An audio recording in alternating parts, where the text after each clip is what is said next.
आपण सगळे मोठ्या भक्तिभावाने मोठ्या श्रद्धेने इथे न्यू कॅसलमध्ये आषाढी एकादशी सेलिब्रेट करण्यासाठी एकत्र जमलोय. म्हणजे ही खरोखर खूप भाग्याची गोष्ट आहे की आज सगळेजण मोठ्या उत्साहाने इथे आपण जमलोय. आजच्या दिवशी हजारो लाखो भाविक हे पंढरपुरी विठोबाच्या दर्शनासाठी आलेले आहेत. तर पंढरपूर विठोबाच्या दर्शनाला आले. आता विठू माऊली म्हटलं ते तर आपल्या सगळ्यांचं मित्रासारखं दैवत आहे.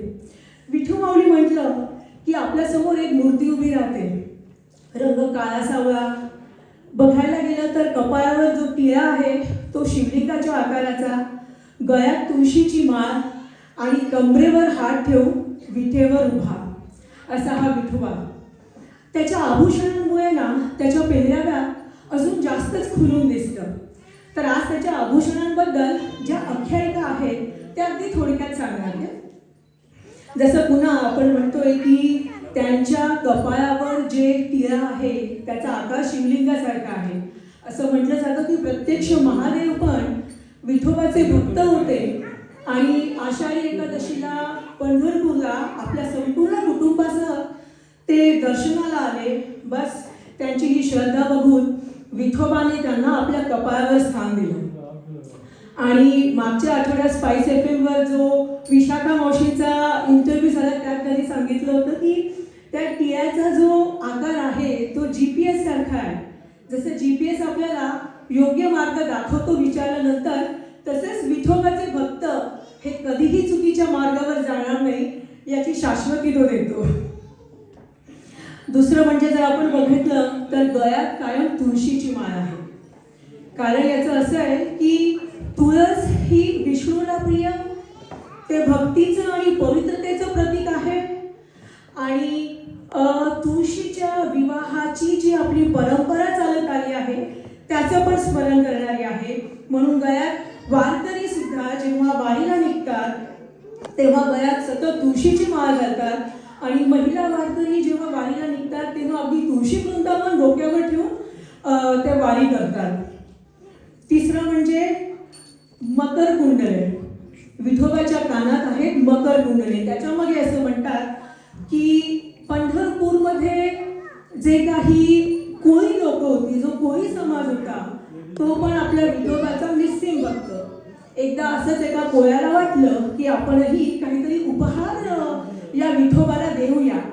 परिस्थितीमुळे त्याच्याकडे देण्यासारखं काहीच नव्हतं, पण त्याने जाळ्यात पकडलेले मासे होते. तो मासे घेऊन जात असताना त्याला अडचणी पण अनेक आल्या. खूप लोकांनी टीका पण केली, पण भक्ती एवढी निस्सीम होती की तो सगळं काही अडथळे पार करून विठोबाच्या दर्शनाला गेला. आणि बस त्याच्या या भक्तीचा मान ठेवून त्यांनी हे मासे आपल्या कानात आभूषण म्हणून स्वीकारले. त्यामुळे मकर कुंडलांमुळे पण त्यांचं रूप अजून वेगळे आणि उठून दिसतं. आणि आता सगळ्यात म्हणजे परिचित असलेली गोष्ट म्हणजे ते विटेवर कमरेवर हात ठेवून का उभे आहेत. तर यामागे म्हणजे आहेत आपले भक्त पुंडलिक. पुंडलिक जेव्हा लहान होते किंवा मी म्हणेन पुंडलिक आयुष्याच्या सुरुवातीचा त्यांचा काळ असा होता की ते खूप मूढ आणि अगदी ऐशोआरामात आणि मजेत जगणारा व्यक्ती.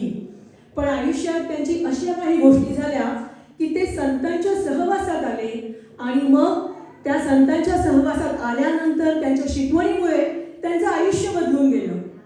आयुष्य एवढं बदललं की आई वडिलांच्या भक्तीमध्ये ते तल्लीन व्हायला लागले. ते निस्सिम भक्त बनले. त्यांची ही भक्ती बघून साक्षात विठोबा जेव्हा त्यांना भेटायला आले त्यावेळी पण भक्त पुंडलिक आपल्या आईबाबांची सेवा करत होता. त्याने विनंती केली, अगदी नम्रपणे विनंती केली की विठोबा, मी माझ्या आईबाबांच्या सेवेत अडथळा आणू इच्छित नाही, तेव्हा विनम्रपणे मी तुम्हाला ही वीट देतो, या विटेवर उभे राहा आणि आईबाबांची सेवा होताच मी तुमचं दर्शन घेईन. भक्ताच्या या विनंतीला मान देऊन ते जे त्या दिवशी विटेवर उभे राहिले ते आजही आपल्यासमोर असेच आहेत. तर थोडक्यात काय, तर विठोबाच्या या विठो माऊलीच्या बाबतीत ज्याही काही कथा आहेत त्या बघायला गेलं तर भक्ती, प्रेम आणि विनम्रतेचा आदर्श आहे. आणि म्हणूनच विठू माऊली किंवा विठोबा आपल्या सगळ्यांचं एक आवडतं दैवत आहे. बोला पुंडलिक वरदे. Thank you, me Marathi, for giving me the opportunity